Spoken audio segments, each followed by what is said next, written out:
with coverage you can count on.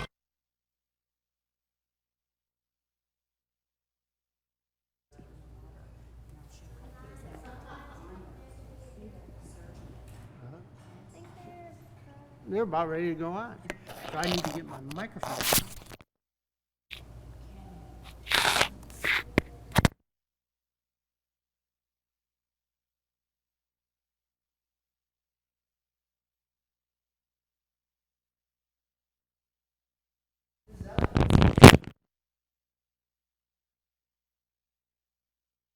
Check 1 2, mic check 1 2. Yes, it works. I literally.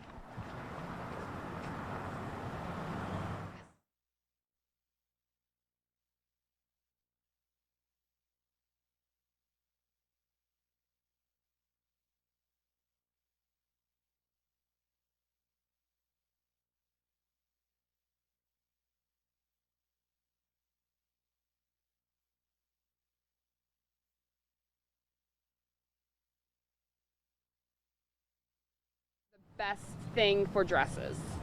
Why does nobody ever like putting that? Right?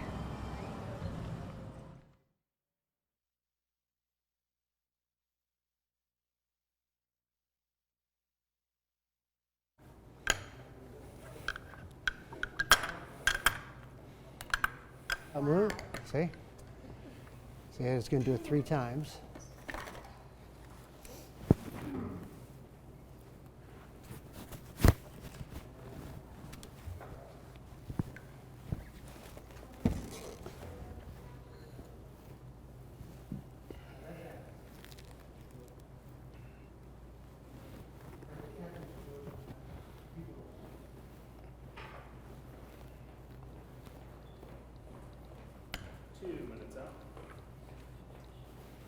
Does your mom know she can sit in here later? Yeah, they're just going all over, aren't they? Okay.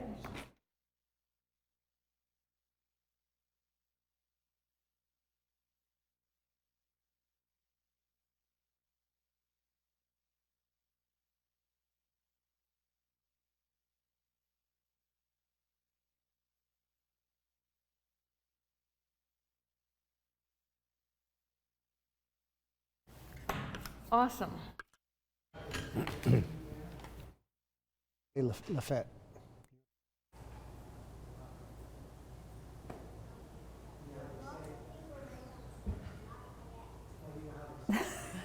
You know, lots of people make that mistake, Lafayette.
With coverage you can count on.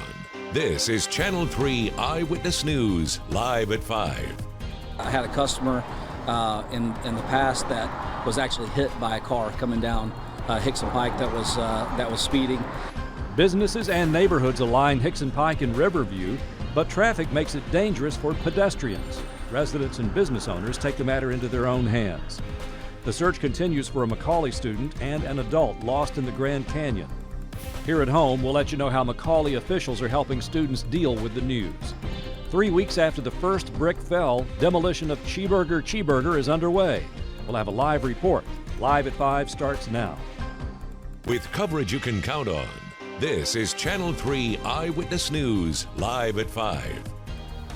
Thank you for watching Live at 5. I'm David Carroll. And I'm Cindy Sexton.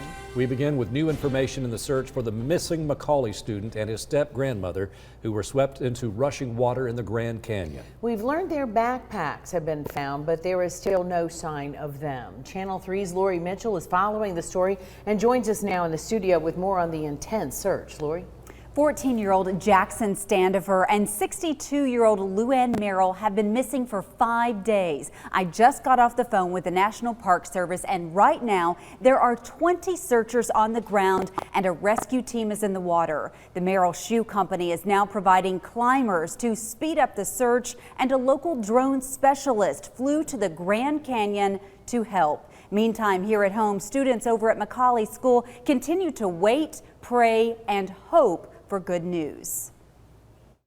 It was a very special, somber, but hopeful time. A touching moment captured on camera at Macaulay School. A picture of students embracing, praying for 14-year-old Jackson Standifer and his step-grandmother, 62-year-old Luann Merrill, to return home safely. And it was an immediate full room of young men hugging each other and bowing in prayer. It was an amazing moment of support. Middle school chaplain Jim Suddeth says that support began the moment students found out their 8th grade classmate had gone missing Saturday night during a family trip to the Grand Canyon National Park. Standifer has attended Macaulay since 6th grade. He's been involved in many activities: rowing, baseball, lacrosse, and Young Life, just to name a few. Jackson is an extremely well-liked young man with lots of friends. Those friends are now wrapping their arms around one another for encouragement and strength.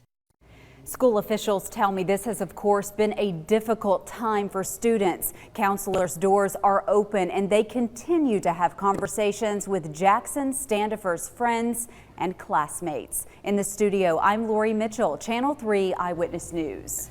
Lori, thank you. The crumbled building that used to house Cheeseburger is coming down. Demolition started this afternoon in downtown Chattanooga, and that's where we find Channel 3's Kate Smith with more. Kate, give us an update.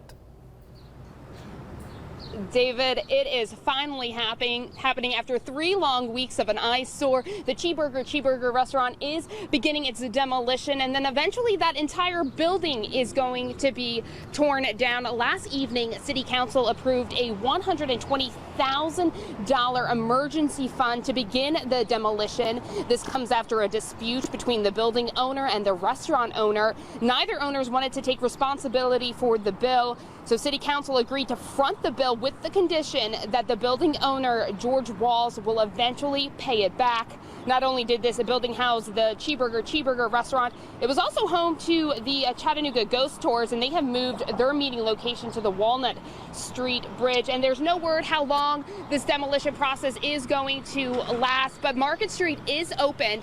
They are down to 1 lane, so you want to be careful driving through it, and Aquarium Way is still blocked off until the demolition is wrapped up. But for now, I'm live in Chattanooga. Kate Smith, Channel 3 Eyewitness News. Kate, thank you. Boy, what a pretty day it is out there. So let's check in with Paul Barris. He's in our Storm Alert Center. First look at the forecast. Paul, more days like this? It would be nice, but we are going to see some showers over the weekend, and maybe even coming up on Friday. This is the high-res radar. Over the past couple hours, we've had some showers and storms move over the Monteagle area, moving towards Dunlap, but they're really fading. And then some of the rain has really been building up right along the Tennessee, North Carolina, Georgia border out near McKaysville, Copper Hill. Now it's moving just south of Murphy towards Bellevue in North Carolina. So there's a little bit out there, not much though. This is Vipercast showing very little rain coming up overnight, probably really nothing for most of us. Partly cloudy skies in the morning tomorrow, then some afternoon clouds again. Very small chance for a shower, probably about 10% at best. And then overnight into Thursday night and Friday morning, really not much, just some clouds. A little better chance, about a 30% chance for some showers and storms coming up in the Friday afternoon and evening. I think most of us will stay dry, and by Saturday morning around 2 or so, just partly cloudy skies once again. But Saturday, I think we'll see just a slight chance for a shower in the morning. So most of the rain, if it occurs at all, we may get up to maybe 1/10 of an inch. Most of us will probably see less than that coming up. So that's good news. And again, look at the radar showing all the showers, and most of them well off to the north of us. So we're going to remain fairly dry, I think, through tonight. And I've got the complete 7-day forecast in just a bit. Paul, thank you very much. A South Pittsburgh teacher's aide is under investigation, accused of biting a toddler. What happened on the playground at South Pittsburgh Elementary, another aide reported seeing Jenny Price lean toward the 3-year-old with her mouth open. The witness said she heard the child make a noise. The aide later saw a bruise on the child's arm and reported what happened immediately. The 3-year-old is a special needs student. He's not really verbal. He can say maybe 10 words. So he couldn't come home and say, hey, this has happened to me today, Mama. And so I have to stand up for him. Price was suspended immediately and is now off the job while the Department of Children's Services investigates. Coming up at 6, hear from the superintendent of schools and find out what's being done to ensure safety. 8 seniors from Whitfield County are being honored as Georgia Scholars. There are in fact 183 named as 2017 Georgia Scholars by the State Department of Education. They are students from both public and private schools, and they are certainly to be commended. Georgia Scholars are those who exhibit excellence in all phases of school life, in community activities, and in the home. We've been showing you their names on the screens. Congratulations. Still ahead on Live at 5. I couldn't be prouder of my employees, the restaurant, also the Pennsylvania State Police. I mean, everybody just came together and did what we had to do. A fast food employee is honored for being alert when Facebook killer Steve Stevens came through the drive-thru. Plus, the latest into the investigation of the death of Aaron Hernandez, the former New England Patriot tight end who was serving a life sentence for murder. He was found dead this morning of an apparent suicide inside his cell. A very small chance for an isolated shower tonight, and tomorrow looks pretty good. I've got all the details right into the weekend on my 7-day forecast.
The owner-operator of the McDonald's restaurant where an employee spotted Ohio Facebook killer Steve Stevens says he couldn't be prouder. Stevens stopped for a moment at a McDonald's drive-thru in Erie, Pennsylvania, where an employee noticed him. She started to call police and asked her manager and the owner, Thomas Dutcharm, to look for themselves. Dutcharm says they delayed Stevens slightly by telling him the fries were not quite ready. Stevens wouldn't wait, but that gave police just enough time to catch up with him. He killed himself after a short pursuit. He gave her, I don't even remember what the denomination of the bill was, but didn't wait, didn't say anything, didn't wait for the change. Got it. So her immediate reaction was to, look out the window, see what was going on. She thought she recognized his face for that split second she had, but then when she turned and saw it was a white Fusion with Ohio plates, a light bulb went off in her head. The woman who spotted Stevens has not been identified. Dutch Arm says she wants to stay in the background. Former NFL star and convicted murderer Aaron Hernandez is dead after suicide, apparently, taking his life less than a week after he was acquitted in a second double murder case. Prison officials discovered Hernandez inside his cell just after 3 a.m. Here's Jay Gray in Massachusetts with the latest. Less than a week after an emotional celebration as he was cleared of double murder charges, former New England Patriot Aaron Hernandez is now dead, found early this morning inside his prison cell after an apparent suicide. My understanding is Mr. Hernandez was in a solitary confinement, probably for his protection. Behind bars since 2013, when he was arrested, then eventually convicted in the shooting death of his friend and semi-pro football player, Odin Lloyd. Prison officials say Hernandez tried to block his cell from the inside before hanging himself with a bedsheet. Within a jail cell, it's even a little more shocking because you'd think that there would be people paying attention, watching what's happening. His family and legal team say they're shocked and surprised by his death, especially as Hernandez began the appeal of his murder conviction. Attorney Jose Baez in a written statement saying Aaron was looking forward to an opportunity for a second chance to prove his innocence. Hernandez played his last game as a Patriot in 2013. Today, many of his former teammates were at the White House celebrating their Super Bowl championship. Sad story with a sad ending, and really no winners. Tonight, his attorneys are calling for a transparent and thorough investigation into Hernandez's death. Jay Gray, NBC News, Shirley, Massachusetts. And prison officials say an investigation into the circumstances surrounding his death continues. Coming up next on Live at 5, walking our city streets in Chattanooga can be dangerous, especially in neighborhoods with a lack of sidewalks or crosswalks. The Riverview community has taken it upon itself to get that problem fixed.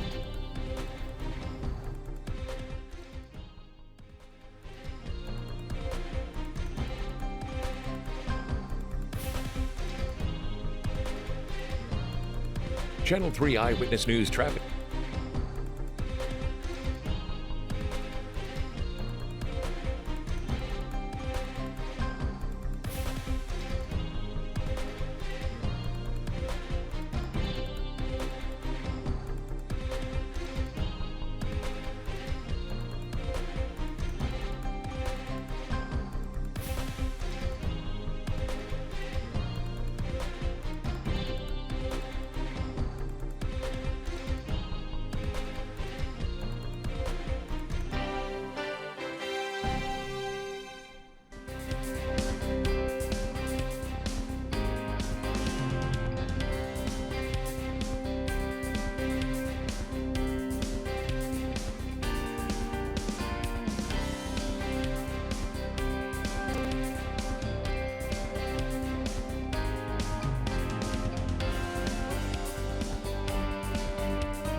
Channel 3 Eyewitness News traffic sponsored by CHI Memorial. Join us at the 5th Annual Elizabeth's Outrun Melanoma 5K and Walk May 13th. Register at memorial.org/race.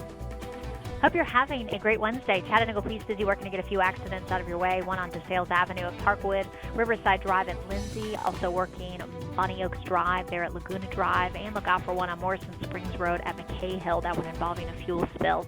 Still some delays if your commute takes you I-24 eastbound. Here's a view of that traffic as it heads through the Ridge Cut. It's a slow commute, about 16 to 18 minutes to get from downtown to that 75 split. From the US 101 Information Center, it's Mo with your Eyewitness News traffic. Well, this time yesterday, there were a lot more showers and thunderstorms popping up. We're looking at it right now at the radar right here, and we're going to put this into motion. There's been a little bit of rain out over the Cumberland Plateau, but it's really faded. More showers out over the Blue Ridge Mountains. They're moving just south of Murphy towards Bellevue. A little bit of thunder and lightning with it, not much, and there's very, very little out there presently. So we're not going to see that much rain. Most of it's off to the north and west of us, just from between Jackson and Nashville, heading off towards the north and east into Kentucky. So this little wave will move by, so the chances of it really getting into Chattanooga and most of the metro area is very, very slim, because once the sun goes down, these things are going to all fade out. Currently, it's 79 in the city, and Cleveland and Dayton at 76 Altamont, 79 up into Athens, and 76 in Blue Ridge, while Murphy 73. So these temperatures are really nice. Dalton 77, and Fort Payne's at 79. Pollen count very low for today. Thank goodness all that rain really helped out, but that's just temporary once the sun stays out. For tomorrow, I think that you're going to notice the rise coming up into the pollen count. 80 and 61, the high and the low for today. No rain, but believe it or not, we're about 0.2 above normal for the year, finally. That had started to happen last night when we got just a deluge. 0.2 fell earlier today in Tryon, 0.4 early in the morning out near Chatsworth. It was 80 today in Dalton, while we got some temperatures at the near 80 from Ottawa all the way to Red Bank, 81 in North Chattanooga, 76 Mowbray Mountain, 79 Soddy Daisy. Overnight, just right after midnight, Cleveland got about 0.4. 84 out near Trenton for a high temperature today with 78 Cagle Mountain. Colmont had about 0.2 of an inch of rain just this afternoon as a little wave moved by. Riceville hit 80, 10 Mile 81. Delano overnight had about 1/10. Turtletown had about 0.3 overnight. And Murphy had about 0.2 throughout the early morning. Latest Vipercast is showing, again, nothing in the morning, no rain tomorrow morning. Chance for rain tomorrow afternoon, slim, very, very slim, about 10% chance. Friday morning, there could be a shower, better chance into the afternoon, though, as that frontal system stalls. And then this wave is going to start to move our way into Friday, late Saturday, more than likely Saturday night and Sunday. Some showers and storms. Something could be intense and pretty strong. Then the cooler air starts to move in, and we may see up to 1 inch of rain, maybe 1.5 inches of rain coming up, especially into Saturday. Tonight, though, partly cloudy and 61 for most of us, 83 tomorrow and partly sunny. Pretty nice day, 62 tomorrow night and partly cloudy. And the 7-day forecast has a little better chance for those showers, but only a 30% chance on Friday with 80. Saturday, generally dry.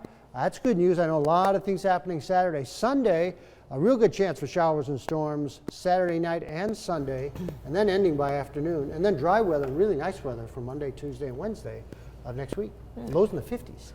I got to say, I was Nice. on the road the last couple days, Nashville, Atlanta. It seems like the rain just followed me. It just did it? was It hasn't everywhere. done that in a long time. I know. And the grass. Yeah, grass is really growing. Yeah, that's what happens when you leave You town. listen real right? carefully, you can hear it grow. That's right. Thank you, Paul. Well, a road riddled with potholes and heavy traffic has become an area of concern for many in the Riverview community. Some say traffic has increased so much over the years that the current traffic patterns don't meet the needs of those who use that road. Channel 3's Tim Pham tells us how some business owners are taking matters into their own hands, looking for solutions. More than 200 people signed an online petition calling for change to make traffic safer in this neighborhood. One by one, cars speed past Tremont Tavern.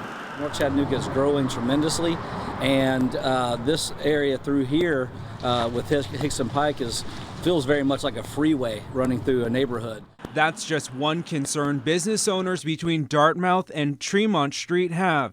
It's why they're forming a petition to city leaders. We've got sidewalks that are, 18 inches from the road, and we've got families and people trying to cross and go to all the places, and we just want to make it safer. The petition asks the city to improve roads and crosswalks. They say their biggest concern, though, is at the intersection where traffic merges down to just one lane. It was pretty difficult to cross the road. Traffic kind of flies through here, and it bottlenecks in a very interesting place right after an intersection. The plan would also add street parking along Hixson Pike, but not everyone is on board with that idea. A handful of folks were a little more apprehensive and had a lot of questions and a lot of concerns about how it was going to affect their travel times and the general traffic in the area. A traffic study done by the city found that these changes would only add about 15 seconds to a commute through the area, but business owners say that adding parking to the area has more benefits. On-street parking adds a natural buffer between moving traffic and pedestrians in the sidewalk. It naturally slows down traffic. We contacted the city to see if they were aware of the petition, and they told us they're working with the businesses to provide a plan and funding through the Transportation Enhancement Incentives Program. It's a welcome change some say is needed before someone gets hurt. It's a little daunting to try to get a family of 4, including, a 7-8-year-old, across the street in the amount of time that you're given. The community will have a public meeting with city leaders and the Department of Transportation this Monday at the Daily Ration. Reporting in Chattanooga, Tim Pham, Channel 3 Eyewitness News. And still to come on Live at 5, Barry Corder with the Times Free Press will talk about a big event at Ingalls Stadium this weekend to benefit veterans. Plus, farm meets fitness in a new trend, yoga with goats. Yep, you heard us right. We'll explain.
Jason D. Williams endeared himself to Chattanoogans at Riverbend back in the late 80s and early 90s. Oh yeah, he won a lot of folks over.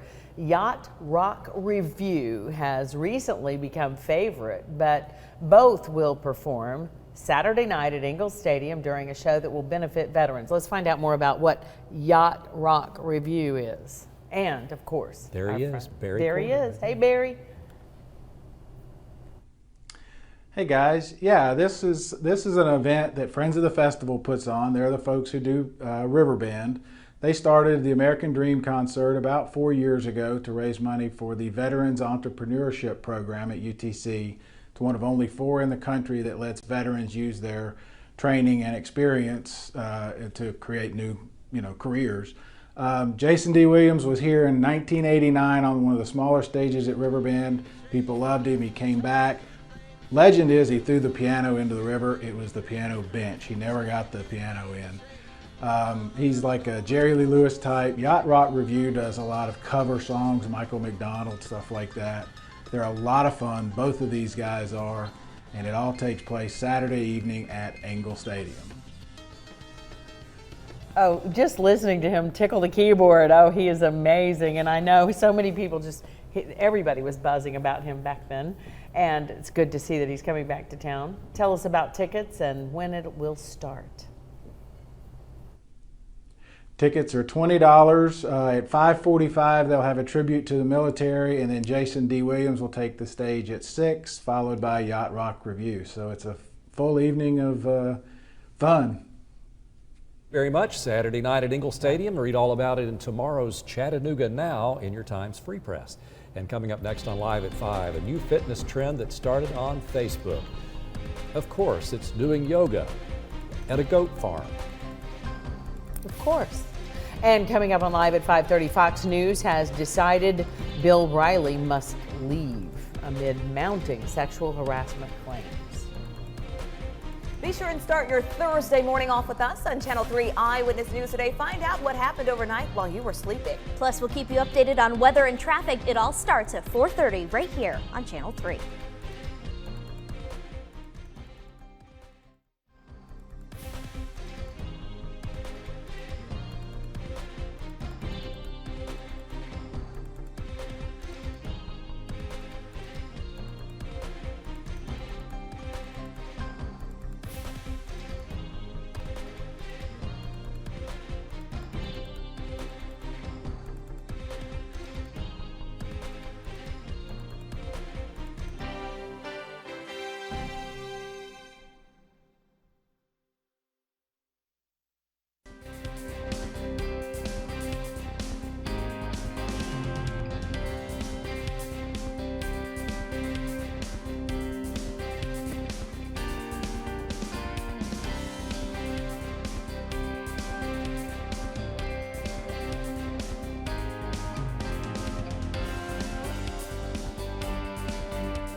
What do you get when you combine a farm with fitness? It's a new fitness trend. We like to call it goat yoga.